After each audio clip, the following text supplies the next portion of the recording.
Hola, hola, bienvenidos amigas y amigos, ¿cómo están?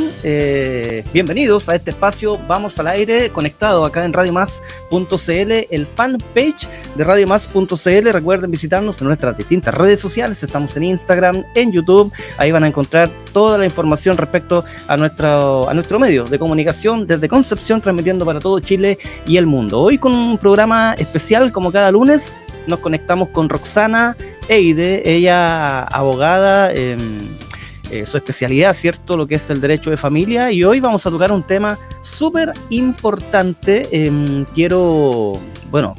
Lo importante, ¿cierto? Que es el asunto del matrimonio, ¿cierto? El matrimonio civil versus el acuerdo de unión civil. Esa es un poco la idea.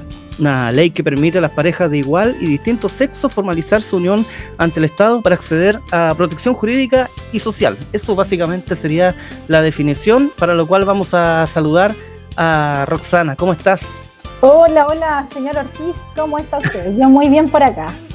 Qué bueno. Oye, tuvimos un lunes de gracia, ¿cierto? Un lunes de descanso. Sabíamos que la cosa el lunes pasado, veníamos saliendo recién de todo un movimiento ahí de comportamiento cívico que estuvo bastante masivo, bastante exitoso, según las estadísticas, ¿cierto?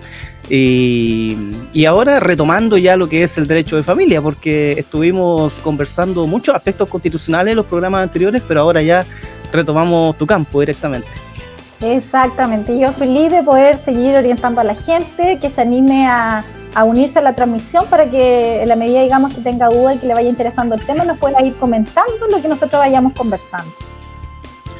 Esa es la idea. Entonces, como dice Roxana, participar del chat.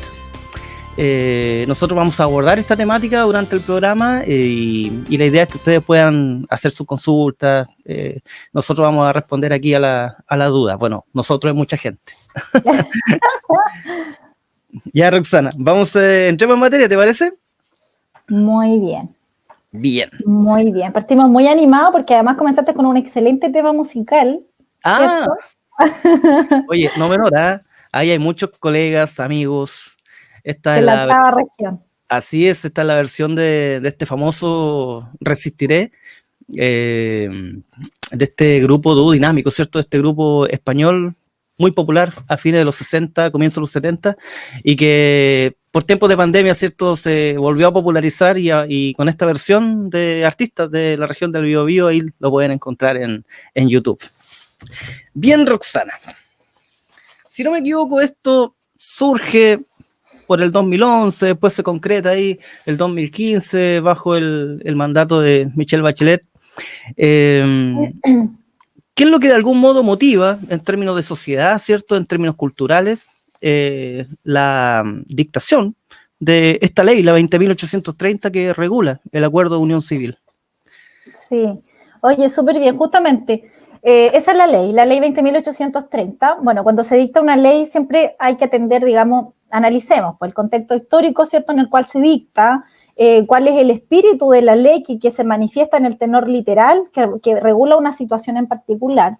Porque hasta ese minuto, Cristian, lo que ocurría y lo que sigue ocurriendo es que hay muchas parejas que tienen convivencia, que tienen una relación probablemente estable, pero la verdad es que no tienen ningún vínculo jurídico que los una, porque derechamente o no han decidido unirse en un vínculo matrimonial, o hasta ese entonces no existía, ¿cierto?, el tema del acuerdo de unión civil que les permitiera en definitiva formalizar esta relación de convivencia, ¿ya? Entonces, ¿qué es lo que ocurría? Que para los efectos patrimoniales, cuando la situación más lamentable era cuando después que habías hecho una vida, ¿cierto?, en común y no te habías vinculado en matrimonio, y fallecía una de las personas, lamentablemente el otro conviviente, ¿cierto?, en esta situación de hecho no regulada legalmente, quedaba, para los efectos jurídicos, legales, quedaba a la deriva, no teniendo ninguna protección en términos patrimoniales, ¿ya? Claro. Entonces, no tenía la calidad de heredero, y para todos los efectos previsionales y efectos patrimoniales propiamente tal, quedaba, digamos, en el completo, digamos, abandono, sin regulación jurídica, ¿ya? Entonces, ¿qué es lo que ocurre? Que esta ley, en definitiva, viene a hacer ese reconocimiento a aquellas personas que no optaron derechamente por el matrimonio, y de alguna manera esta ley lo que viene a hacer también ampliar a aquellas personas porque, bueno, el matrimonio sigue manteniéndose como aquella institución, ¿cierto?, para las personas que contraen este vínculo que son de distinto sexo. Entonces, lo que permite esta ley es regular también la convivencia de aquellas personas de distinto sexo en los aspectos básicamente patrimoniales, extendiéndole los efectos jurídicos en ese tipo, digamos, de relación. Así que ese es más o menos, digamos, ahora, oye, convengamos que a pesar de que se ha dictado la ley, ¿cierto?, todavía hay muchas parejas que están en la nebulosa en términos jurídicos, no Claro. están casados, no están sometidos al acuerdo de unión civil y están en la peor situación jurídica que pueden estar porque, digamos, siguen, ¿cierto?, en esta vía en común, pero no tienen nada, digamos, que jurídicamente les puede afectar. Bueno, claramente esta es una situación que se empezó a dar fuertemente en los años 90, del año 95 en adelante, más o menos, cuando se empieza a detectar ya que hay muchas parejas precisamente que ya optan por la convivencia, más allá de formalizar sus relaciones, como bien decías tú, por muchos años, incluso por muchos años. De hecho, quizá tardó mucho en incluso salir la ley. Roxana, ¿quiénes, en términos prácticos, quiénes pueden celebrar este acuerdo de unión civil? Sí. Oye, solo para precisar en relación en qué contexto se da este acuerdo, antes de responder tu pregunta, Cristian, en ningún caso esta ley tiene por objeto desincentivar la celebración de los matrimonios, ¿ya?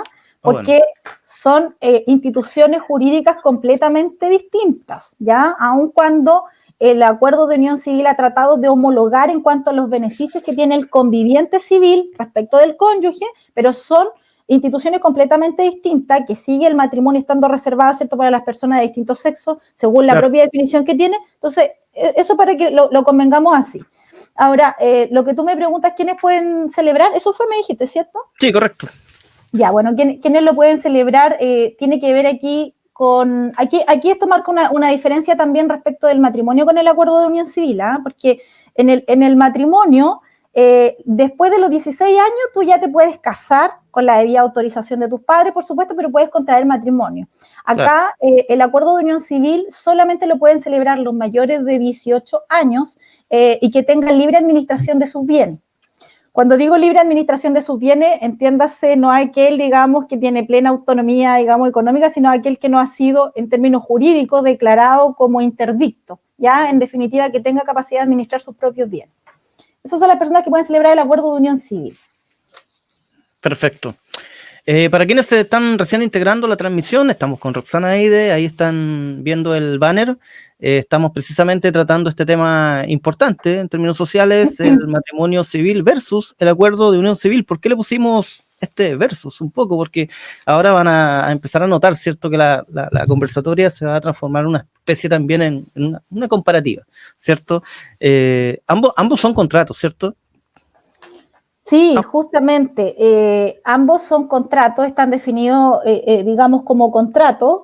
Fíjate que aun cuando en términos generales hay muchas diferencias sustanciales, digamos que los diferencian, los marcan, y que tú puedes establecer perfectamente un paralelo, ¿ya?, entre uno y otro, porque tanto en su constitución como en la propia disolución, ¿ya?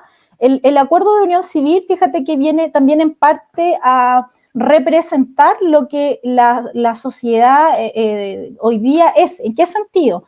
En la ligereza que tiene la regulación de este acuerdo. ¿Por qué te lo planteo de esta forma? Porque hoy día convengamos, sin entrar a calificar claro, la opinión personal que tú tengas de esto, pero lo cierto es que hoy día las relaciones de pareja son mucho menos duraderas, ¿ya? Claro. Entonces, son mucho menos duraderas en el tiempo, hay mucho menos tolerancia entre las personas, lo que lleva finalmente a que el acuerdo de unión civil es muy sencillo, ¿cierto?, en cuanto a su constitución, como también en su disolución. Tiene mucho menos reglamentación y mucho menos formalidades que cumplir en uno u otro caso. ¿Te fijas? A diferencia del matrimonio, que podemos ir haciendo estas comparaciones, que en el matrimonio tú tienes que llevar testigos, es mucho más formal, ¿cierto? Los contrayentes tienen que cumplir con este acto previo de la manifestación. Mira. Y también luego para la disolución, porque existe todo un procedimiento judicial reglado cuando tú vas a disolver tu matrimonio, donde existen causales específicas, y no es que tú quieras de pronto de la noche a la mañana divorciarte, tienes que cumplir con requisitos legales, porque a diferencia de otros estados, Cristian, nosotros, bueno, la definición de nuestro matrimonio es un contrato actual e indisoluble, a pesar de que es indisoluble y tenemos la ley del divorcio que permite, ¿cierto?, claro, que se disuelva, aún así permanece este sentido de permanencia para toda la vida, porque ¿en qué sentido? En el sentido de que no depende únicamente de la voluntad de quien se quiere divorciar, tiene que cumplir requisitos legales para poder divorciarse. ¿Te fijas? Entonces, no es tan sencillo el dejar sin efecto, versus que el acuerdo de unión civil, en definitiva, así como se construye, de la misma forma, unilateralmente o de común acuerdo, tú lo puedes dejar sin efecto. Exige menos requisitos. Mucho menos requisitos. Eso es como para comenzar nomás en alguna de las diferencias que podemos ir palpando en la medida que vayamos desarrollando el tema. No, y bueno, me acabo de enterar yo, desconociendo un poco el tema, tampoco se requiere de testigos, según lo que acabo de escuchar. No, ambos tienen, ¿cierto? Lo tienes que hacer en el registro civil, pero tiene muchas menos formalidades, claro que sí. Perfecto. Roxana, en términos a grandes rasgos, bien a grandes rasgos, porque vamos a entrar de a poquito ya en la nebulosa, ¿cierto? En la parte ya, en el detalle. A grandes rasgos, ¿cuáles serían las diferencias sustanciales entre el acuerdo de unión civil y el matrimonio civil, así como de techo? Bueno, lo que estábamos recién conversando, ¿cierto? En cuanto a la formalidad de cómo se constituye y cómo se disuelve, es una de ellas. Del propio concepto de cada una de ellas, tú deslindas, por supuesto, que el matrimonio sigue siendo una institución reservada para el hombre y la mujer, ¿ya? Ese es el requisito esencial, digamos, del matrimonio, versus, digamos, este acuerdo de unión civil que permite la unión, ¿cierto?, respecto de parejas que son del mismo sexo. Esto también, por supuesto, es una diferencia sustancial. Y también, fíjate, lo que tiene que ver cuando tú te constituyes en una unión, ¿cierto? Vas a formalizar una relación, los regímenes patrimoniales de cómo se va a llevar a cabo o cómo se maneja el patrimonio dentro de esta relación. Eso también es importante porque el matrimonio hoy día te ofrece que tú puedes escoger entre 3 tipos de regímenes patrimoniales y está muy debidamente arreglado, ¿cierto? Versus este acuerdo de unión civil que en definitiva no te ofrece lo mismo, sino que es mucho más restringido. ¿Por qué? Porque atiende a lo mismo, a la ligereza del acuerdo, entonces no regla de forma tan detallada un régimen patrimonial, entendiendo que así como se construyó, así se puede disolver para evitar mayor conflicto entre las partes que lo celebran, ¿te fijas? Claro. ¿Se puede celebrar por mandato? Oye, esa es buena pregunta, pareciera curioso, porque, oye, en Chile generalmente todos los actos jurídicos tú lo podrías realizar a través de un mandato. Claro. En su mayoría todos los actos son delegables, ¿ya? Salvo que la propia ley te exprese que el acto es personalísimo y tú no lo puedes delegar, ¿ya? ¿Qué sería, por ejemplo, personalísimo? En la facultad de testar, que yo dicto un testamento, ¿ya? Eso podría ser personalísimo y no lo puedo delegar, pero por ley yo puedo delegar la facultad, ¿cierto?, de contraer matrimonio, otorgando un mandato. Ahora, y también los que van a celebrar el acuerdo de unión civil. Este mandato ahora tiene que obviamente cumplir con ciertas formalidades. Es un mandato, digamos, por escritura pública, que tiene que ser muy específico, indicando la persona con la que, ¿cierto?, se va a contraer el vínculo, y eventualmente podría indicar o precisar también el régimen patrimonial, o no régimen patrimonial, pero la forma que yo escojo para regular los bienes, ¿ya? Que más adelante podemos hacer comento de eso, pero no es tan sencillo el mandato, pero se podría hacer, y eso resulta curioso, ¿eh?, para algunos. Claro. Mira, ya que nos metimos un poquito en el tema de los trámites respecto a este tema, esto es algo que se puede hacer de manera presencial en cualquier oficina del registro civil, ¿cierto? Sí, mira, el proyecto inicial contemplaba la posibilidad de, inicialmente, ¿cierto?, de que las personas lo celebraran en la notaría y luego lo fueran a inscribir al registro civil. Cierto es ahora que se contrae en el registro civil y queda, digamos, anotado en el registro de acuerdos de uniones civiles, como existen registros de distintas cosas, ¿cierto?, de los matrimonios. Ahora existe el registro de acuerdos de unión civil. Entonces ahí también, derechamente ahí se celebra. Mira, encontré aquí también una información relevante. Tiene que ver, se puede reservar la hora solo un miembro, si es que puede reservar la hora también, solo un miembro de la pareja o un tercero. siempre y cuando porte su cédula de identidad o pasaporte. ¿Te fijas? Es mucho más sencillo Claro, que el matrimonio, donde tienen que ir ambos contrayentes y expresar su voluntad de querer contraer el matrimonio y hacer este acto previo a la manifestación. Claro que sí. Roxana nos saluda aquí, Laura Aguilera nos pone hola. Cristian Urtubia, ¿qué ventaja ofrece la unión civil por sobre el matrimonio? Y si se puede hacer entre parejas hetero. Muy buen programa, muchos saludos. Cristian, bueno, en la medida que vayamos desarrollando el tema, vamos a ir haciendo este comparativo de estas dos instituciones, ¿cierto? El matrimonio y el acuerdo de unión civil, y tú te vas a ir dando cuenta qué ventaja o qué desventaja puede tener una por sobre la otra, ¿ya? Porque aun cuando esta ley trata de homologar o hacer extensivo los derechos que hay para un cónyuge, no alcanzan en su totalidad, ¿cierto?, a los convivientes civiles. Y lo vamos a ir viendo en este programa. Atento entonces, tocayo mío. Atento. ¿Algo más que...? Sí, es que sí, él pregunta, dice si se puede realizar entre parejas heteros, sí, no hay ninguna exclusión. Lo que sí hace, claro, permite que puedan realizarse por parejas del mismo sexo, pero también hay parejas heteros que se suscriben también a este acuerdo. Perfecto. Roxana, pasemos un poco, hablemos ahora un poco de los efectos. La ley cambia mi figura, mi situación civil, mi estado civil. Sí, justamente. Ese es uno de los tantos efectos que produce esta ley, ¿eh? Tú tienes ahora, cuando tú suscribes el acuerdo de unión civil, pasas a tener un nuevo estado civil de conviviente civil. No es conviviente civil. Sí, no es conviviente a secas, porque todavía se habla del conviviente, que es aquel que tiene una situación de hecho, que convive con alguien, pero no está suscrito a este acuerdo, por lo tanto los efectos civiles no le aplican, ¿ya? Entonces hablamos de conviviente civil.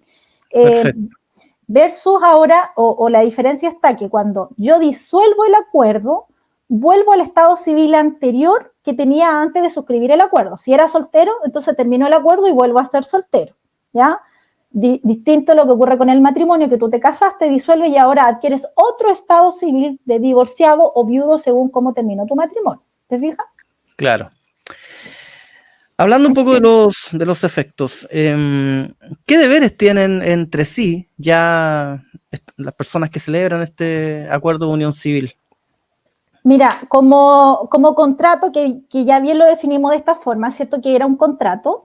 Este acuerdo de unión civil genera deberes y derechos entre las partes, pero mucho menor de lo que genera un matrimonio. ¿Ya? Lo voy a explicar por qué. Piensa tú que cuando existen derechos y deberes, el deber de uno es el derecho del otro, y así sucesivamente es la correlativa del otro. Mi derecho es el deber que tiene el otro para conmigo, y así funciona. Entonces, ¿qué es lo que ocurre? Los que contraen el acuerdo de unión civil están obligados a otorgarse ayuda mutua, ¿ya? Y están obligados a solventar los gastos generados por la vida en común, según la facultad económica y el régimen que tengan, digamos, patrimonial que exista entre ellos, ¿ya? Pero fíjate, aquí hay algo súper importante, que es una desventaja o algo que no le aplica respecto de los cónyuges. ¿Por qué? Porque en los cónyuges tú tienes mucho más derechos y deberes que se deslindan de este vínculo, y uno de ellos, por ejemplo, está el de fidelidad, el de cohabitación, que se desprenden de la propia definición natural del matrimonio, y también está lo que es el deber de socorro, ¿ya? Y el deber de socorro en la práctica se materializa cuando frente a la ruptura inminente del matrimonio, hay uno de ellos que queda en una situación económica mucho más vulnerable que el otro, y ¿qué es lo que ocurre? Tiene el derecho de demandar alimentos al otro, ¿ya? Eso es un deber que no se deslinda del acuerdo de unión civil. Entonces, ¿qué es lo que ocurre? Cuando los cónyuges se separan, hasta antes que llegue una disolución completa del matrimonio y están en esta situación, se pueden eventualmente demandar el derecho de alimentos, ¿ya? El uno respecto del otro. Eso están habilitados por ley para eso, porque esos son los deberes que genera el matrimonio. Versus lo que genera el acuerdo de unión civil, que unilateralmente uno puede ponerle término, entonces no te da el espacio de que siquiera demande al otro. O sea, solamente la ayuda mutua mientras existe, digamos, este acuerdo. ¿Te fijas? Entonces, claro, ahí hay un tema no menor. ahí ya empezamos a encontrar ciertas disonías bien importantes respecto a un contrato y al otro. Correcto. Hablemos un poco de los bienes. ¿Qué pasa vamos a un hecho práctico? Una pareja decide celebrar un acuerdo de unión civil, fecha X, pero con anterioridad tienen hijos. Ya. ¿Qué pasa en ese caso con los bienes? Mira, a ver, ¿con los bienes de quién dices tú? ¿Respecto de quién? ¿De las personas o del hijo? Del hijo, claro, los bienes adquiridos. Lo que pasa es que lo que trata de hacer esta ley es equiparar las obligaciones y los derechos, trata de homologar lo mismo que se regula respecto de alguna forma respecto del matrimonio. Entonces, ¿qué es lo que ocurre? Cuando alguien quiere, por ejemplo, contraer matrimonio en segunda nupcia, y me estoy refiriendo a un padre o madre que tiene la patria potestad del hijo, es decir, que tiene la administración legal de los bienes del hijo, para proteger los bienes del hijo y que no haya una confusión de patrimonio respecto de los bienes que él administra de su hijo versus el nuevo patrimonio que va a adquirir al volver a contraer matrimonio o al juntarse en un acuerdo de unión civil con otra persona, al suscribir este acuerdo, que lo que hay que hacer aquí está la obligación legal del padre o madre que va a contraer ese vínculo a tener que inventariar los bienes del hijo, ¿ya? Eso es una gestión voluntaria que se tramita en el Tribunal de Familia y que tienen que realizar un inventario. Ahora, si el hijo no tuviera bienes, de todas maneras igual tiene que cumplirse con ese requisito legal de indicar, a solicitar que se le designe un curador al hijo que lo represente en esa gestión única y que indique en definitiva que no hay bienes. Pero eso es algo que se tiene que cumplir con esa formalidad para resguardar precisamente el patrimonio del niño y no se produzca esta confusión. Perfecto. Roxana, invitemos a quienes se están conectando a realizar su consulta. Si tienen alguna duda, aprovechen, está Roxana aquí conectada, hablando sobre este tema tan importante para tantas parejas. Como ya mencionábamos recién, lo importante que es formalizar una relación.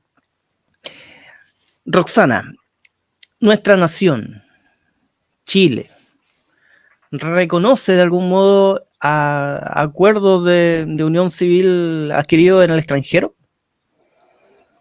Sí, se pueden validar todo lo que tú suscribas en el extranjero, en Chile, con los requisitos de fondo y de forma del acuerdo que tú suscribiste en el extranjero y poder inscribirlo en Chile, al menos siempre que cumplan algunos requisitos, que tiene que ver con la validez, ¿cierto?, del acuerdo, por ejemplo, que se respete al menos, que se sea suscrito entre mayores de edad, ¿cierto?, que se respete el tema del parentesco, que obviamente no exista esa incompatibilidad.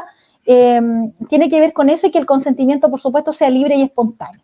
Ahora, no solo, Cristian, eso, porque los matrimonios en el extranjero que permiten casarse, digamos, personas del mismo sexo, como acá en Chile no está permitido, eso podría inscribirse en Chile como un acuerdo de unión civil en la medida que cumpla los mismos requisitos que yo te acabo de mencionar, ¿ya? Pero para ese tipo de cosas se inscriben en el registro civil, ¿ya? Para que surta el efecto del acuerdo que yo celebré en el extranjero, lo tengo que inscribir en el registro civil.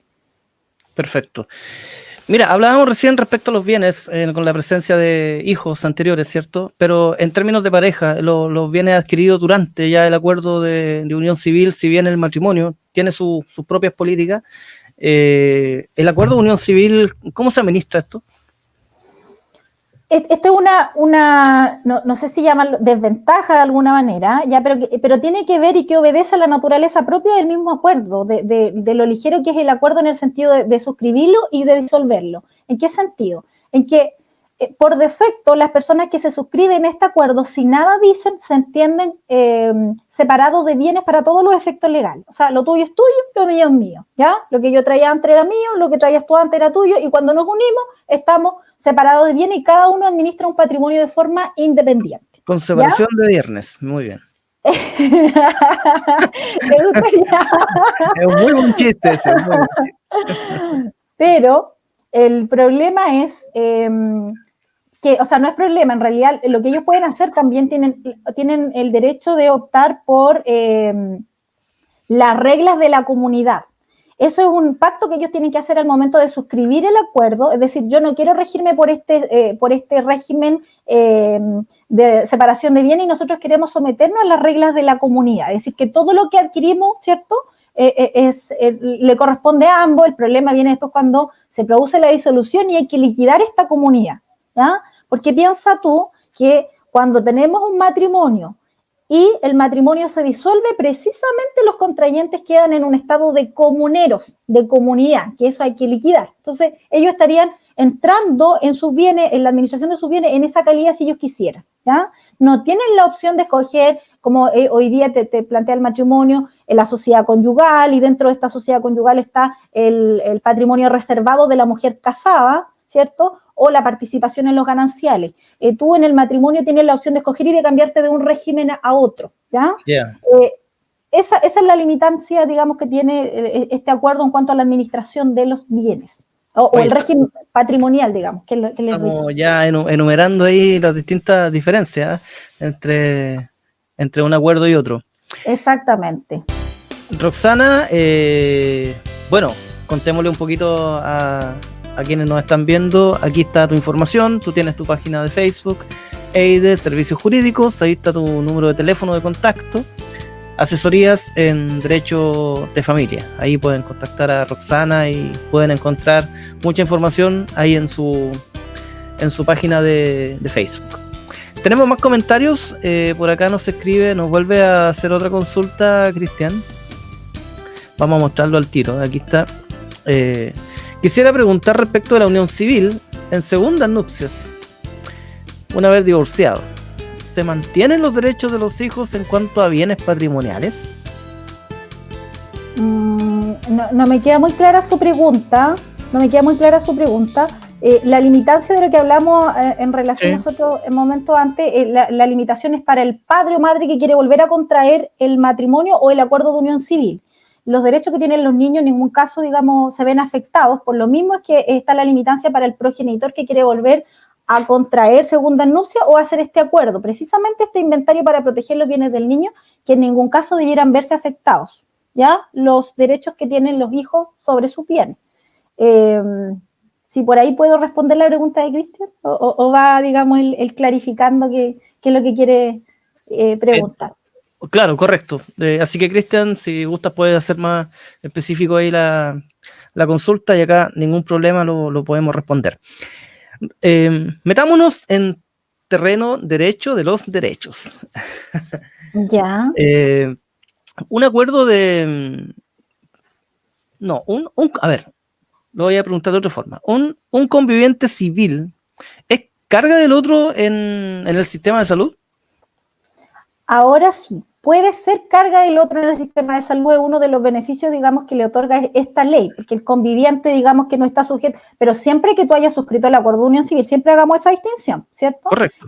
El conviviente sí, pasa a ser carga. De hecho,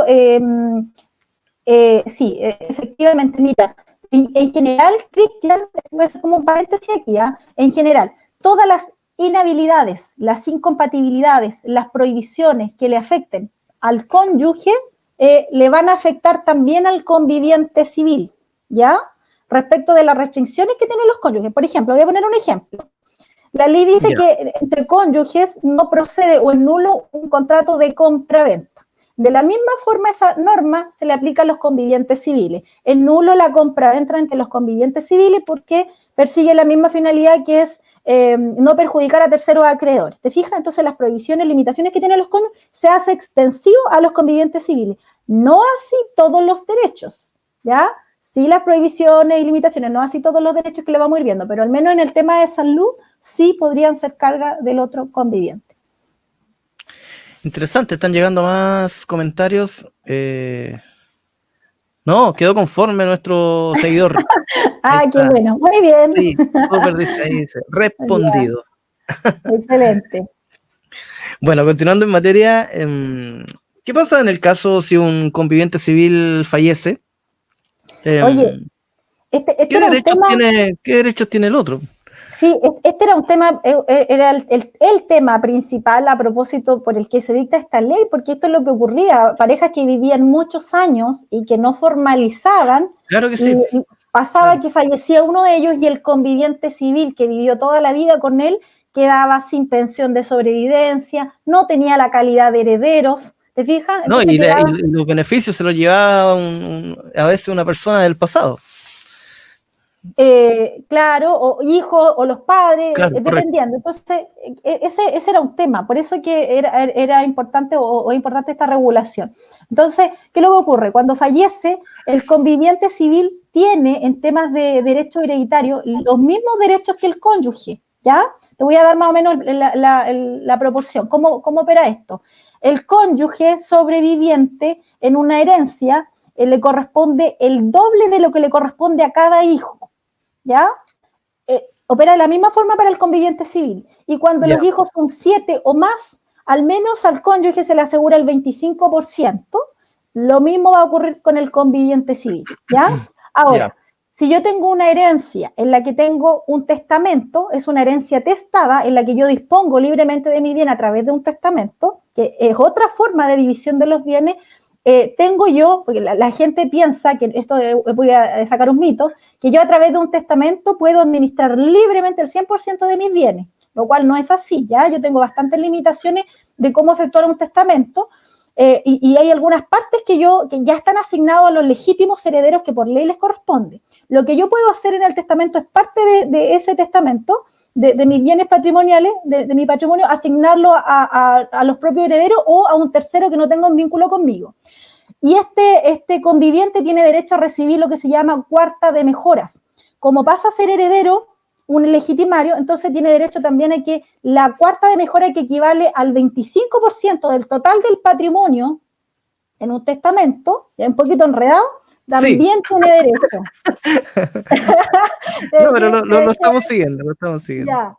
Pero en definitiva lo que quiero decir es que tanto cuando hay testamento que cuando no hay testamento, tiene también asegurado, digamos, su porcentaje, digamos, en la herencia, en los mismos términos que lo tuviera un cónyuge. ¿Ya? En ese sentido se asemeja. Perfecto. Esta es una ley que también en el camino ha tenido modificaciones, ajustes, ¿cierto?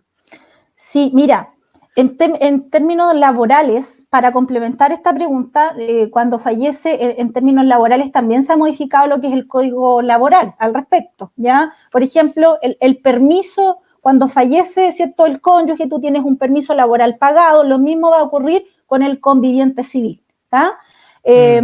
Cuando fallece, el conviviente civil también va a tener derecho a la pensión de sobrevivencia. Lo único que aquí tiene como requisito que el acuerdo de unión civil al menos tiene que haber tenido un año de celebración o de vigencia antes de la muerte de ese conviviente, ¿ya? Pero también va a tener derecho a eso, a la última remuneración del trabajador.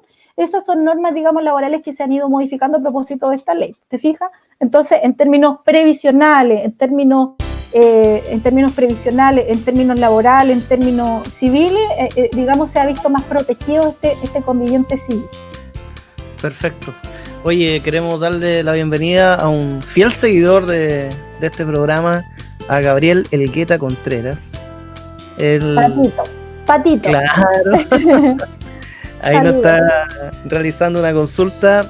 Un gran saludo, por supuesto, a Roxana, gran abogada. Tengo una consulta. Una persona que se casó, después se divorció y luego se contrajo matrimonio con otra persona.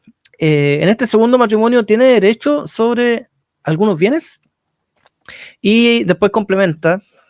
En mi pregunta agrego que el primer matrimonio, la ex mujer falleció. Ya, me cuesta seguir un poquito la pregunta, pero Ahí está la Patito, sí, pero Patito, mira, lo vamos a dejar para el final y si no, me comprometo a responderle personalmente porque me voy a perder con el hilo. pregunta. Sí, pero lo vamos a dejar pendiente porque no me gusta dejar las preguntas sin respuesta, me gusta darle una respuesta, digamos, satisfactoria a quienes nos consultan para ir interactuando con las personas. Excelente, saludamos también a la señora María Silva, ahí está, fiel seguidora. Auditora, sí. Auditora, ahí no está. Streaming, ¿eh?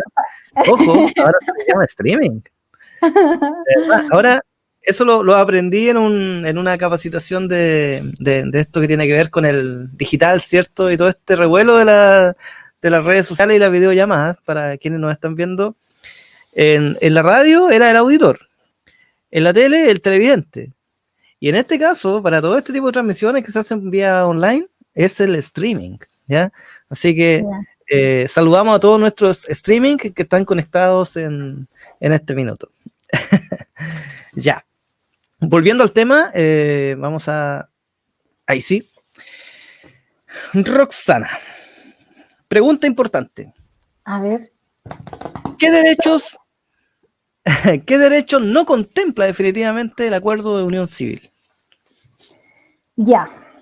A ver, hablamos acerca del derecho de los alimentos, porque como no existe este deber de socorro entre las partes, ¿cierto? Que suscriben, que no se considera, en definitiva no tienen derecho a demandar alimentos el uno respecto del otro, y ese es un punto no menor, ¿ya? Entre ellos. Entre ellos.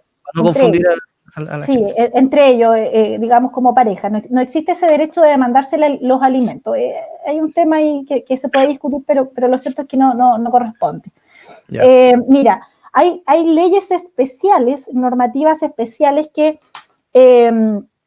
están establecidas únicamente en beneficio del cónyuge sobreviviente y no del conviviente civil, ¿ya? Y esto va en desmedro del conviviente civil, que aquí podría, digamos, carecer de algunos beneficios o derechos. Por ejemplo, hoy día lo que tiene que ver con el régimen previsional de las Fuerzas Armadas. Tú sabes que cuando fallece el funcionario, ya sea que esté activo o en retiro, hay una pensión que queda, ¿cierto?, para la Montepía o el Montepío, ¿cierto? Y esa pensión es únicamente la calidad de cónyuge sobreviviente. En este supuesto no está considerado el conviviente civil. Eso es efectivo. Eso es una situación, digamos, que va inclinando la balanza.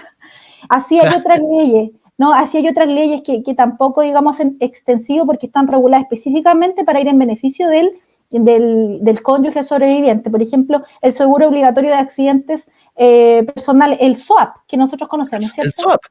El SOAP. Ya, eso también, cuando paga, digamos, el seguro, también está establecido el listado, el cónyuge sobreviviente y no el conviviente civil. ¿Ya? Entonces, te vas pillando con alguna, digamos, cosa. Ahora, en términos de beneficios quizás previsionales, bueno, tú sabes que hay un bono que también está por ley, que es cuando cumplen los 50 años las bodas de oro, que me encanta ese detalle a mí. Bueno, eso obviamente está reservado para el matrimonio, por los 50 años, no así tampoco para las personas que están unidas civilmente sin haber contraído el vínculo. Situaciones como esa, digamos, te encuentras que no se hacen extensivas a aquellas parejas que han contraído la unión civil y no han contraído el vínculo matrimonial. Perfecto. Oye, hemos hecho un buen cara a cara entre el matrimonio civil y la sigla, ¿cierto? El AUC, Acuerdo de Unión Civil. Sí. ¿Sabes que algo que mencionar dentro de los efectos? Porque, bueno, hay hartos efectos que produce el Acuerdo de Unión Civil, y dentro de eso lo que no dijimos era el tema del parentesco, que se produce, obviamente no entre los contrayentes, porque no hay aquí entre ellos parentesco, pero sí entre uno de ellos y la familia del otro. Aquí se produce lo que es el parentesco, y este parentesco... El reconocimiento familiar. Familiar, por supuesto, y esto es súper importante porque hay muchas normas legales que regulan, por ejemplo, para la postulación de cargos públicos, la inhabilidad en relación a ciertos parentescos, ¿ya? Claro. Por ejemplo, ellos también quedan afectos a ese tipo de situaciones. O, por ejemplo, hay normas en nuestro Código Civil que regulan específicamente, ya se menciona, los parientes. Por ejemplo, cuando estamos en un juicio de cuidado personal, hay una norma que dice que se oirán a los parientes. Pues bien, el pariente civil adquiere esa calidad, por lo tanto, él podría ser escuchado también en ese juicio y teniendo, digamos, el mismo derecho de hacerse parte e incluso solicitar el cuidado personal del hijo de su conviviente, teniendo preferencia para ello, ¿te fijas? Por estar dentro de esta calidad. ¿Ya? Entonces, eso también es importante, que no lo mencionamos anteriormente, pero pasa a ser también uno de los efectos que trae este acuerdo. Mira, recordémosle a la gente que todos los días lunes Roxana se conecta con radiomás.cl a través de nuestro Facebook y estamos tocando algún tema de derecho de familia. Hoy tocó este importantísimo tema, el matrimonio civil versus el acuerdo de unión civil. Durante la semana vamos a estar informando de qué vamos a tratar el próximo lunes, así que estar atento ahí a nuestras redes sociales. Roxana, vamos a hablemos un poquito sobre lo que tiene que ver con el término, la disolución, si alguien ya no quiere continuar conviviendo formalmente con su pareja. ¿Existe alguna obligación posterior a las partes una vez que se disolvieron?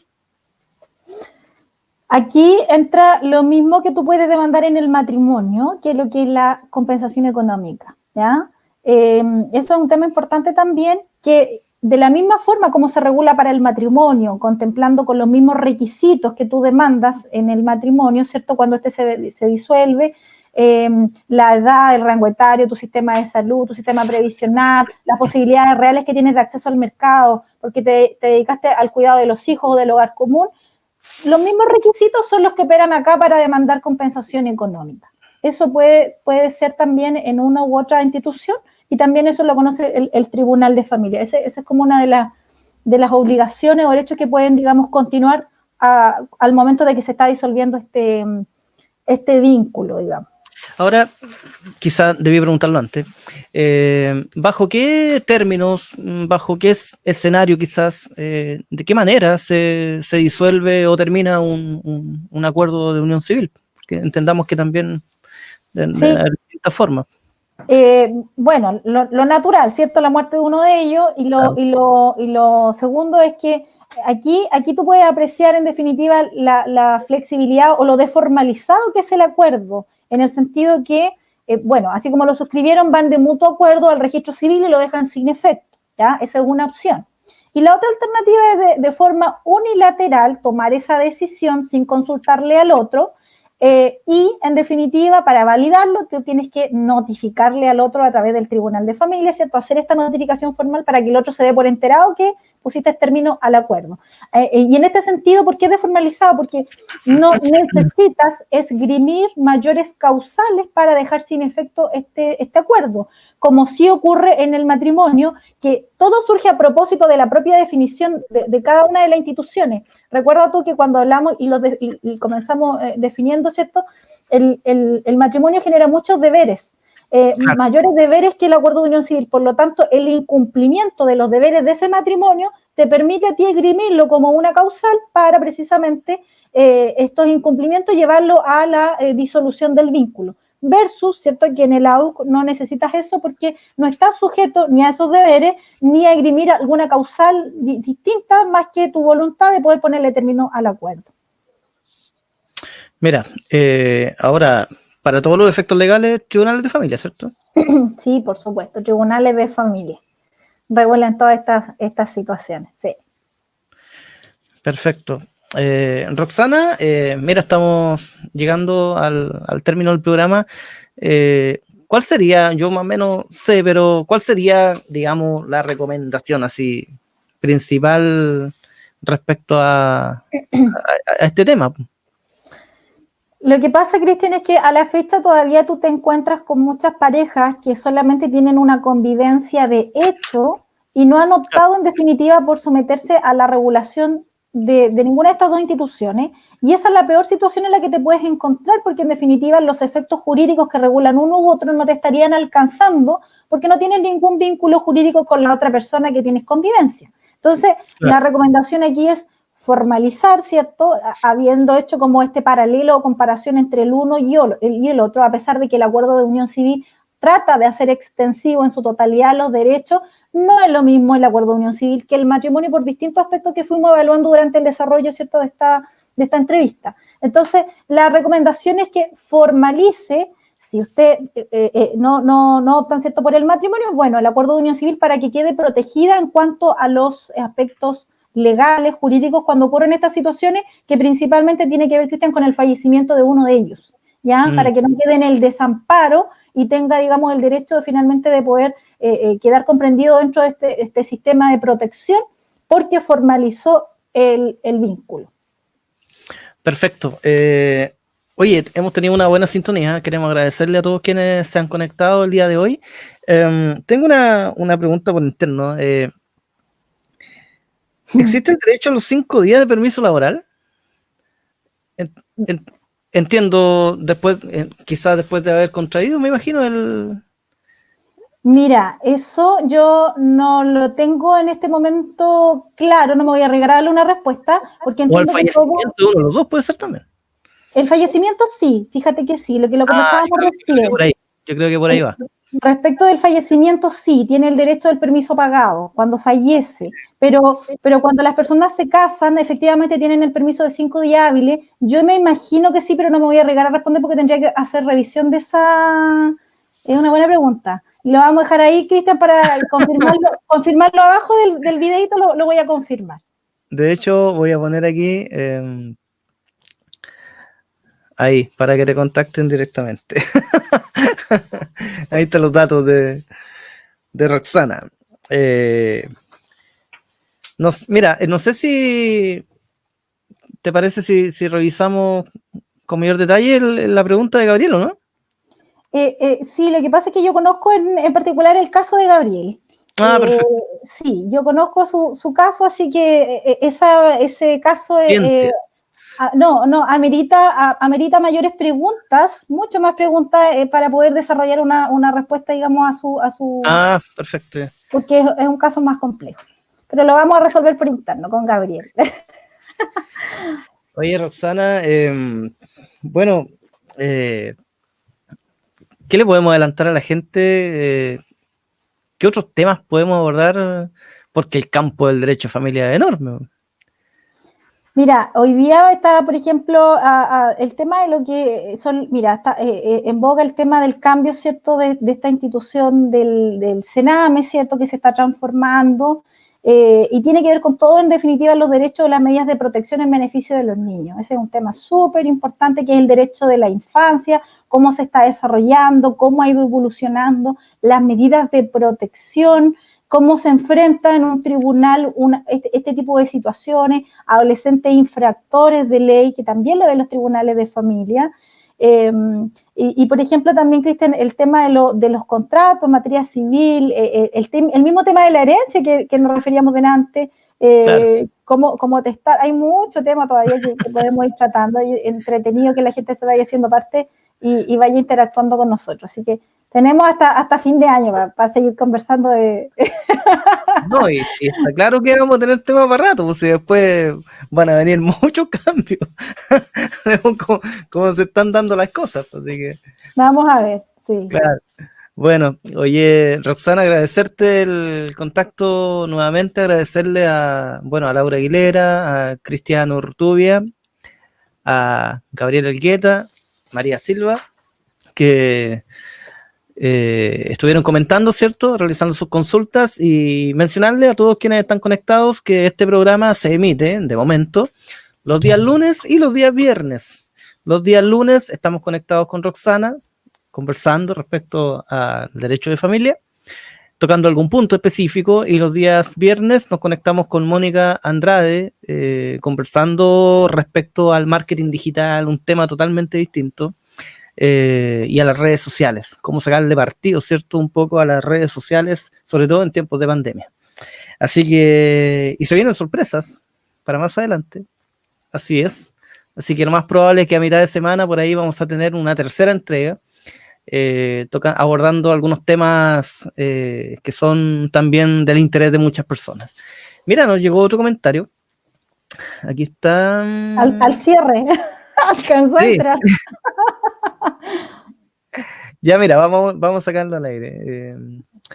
Déjame sacar acá. Ahí está. Saludamos entonces a Alejandro Gajardo Aguayo. Hola, ¿cómo están? Saludos. Como siempre, muy buen programa. Muchas gracias, Alejandro. Una consulta. Cuando un matrimonio fallecieron ambas partes, ¿sí? Y uno de los fallecidos tuvo otra pareja y también se casó con esa persona, ¿tiene algún derecho los hijos que no son parte del segundo matrimonio? Saludos. Lo captaste, ¿no?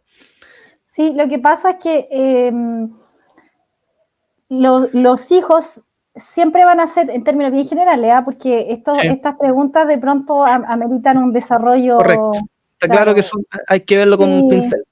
Claro. Sí, de todas maneras que sí. Pero en términos generales, siempre los hijos, indistintamente que el papá vuelva a contraer otro matrimonio, siempre, digamos, van a ser herederos legítimos. Y ahí eventualmente hay un tema de proporción o distribución de la herencia, de cómo se va a distribuir esto con ahora el otro cónyuge, pero en definitiva los hijos no pierden esa calidad respecto del padre, ¿cierto? Indistintamente que se haya vuelto a casar. Siempre, digamos, se le va a proteger. Ahora hay que evaluar, digamos, hay que entrar en algunos detalles para poder responder, digamos, a cabalidad de estas preguntas, pero en términos generales sí, por supuesto que tiene derecho y hay que entrar, digamos, en esas, ¿cómo se dice? En esas particularidades para poder responder. En el área chica. En el área chica, pero claro. no nos da tiempo para eso aquí, pero le agradecemos sus comentarios, sus consultas, su interacción. Bueno, cualquier cosa ahí después nos pueden contactar al teléfono que aparece en la pantalla. Eso, muy bien, Roxana. Roxana, tú ya eres de la casa. Si gustas, puedes despedirte de tus seguidores. Te voy a ceder a ti esa parte del día.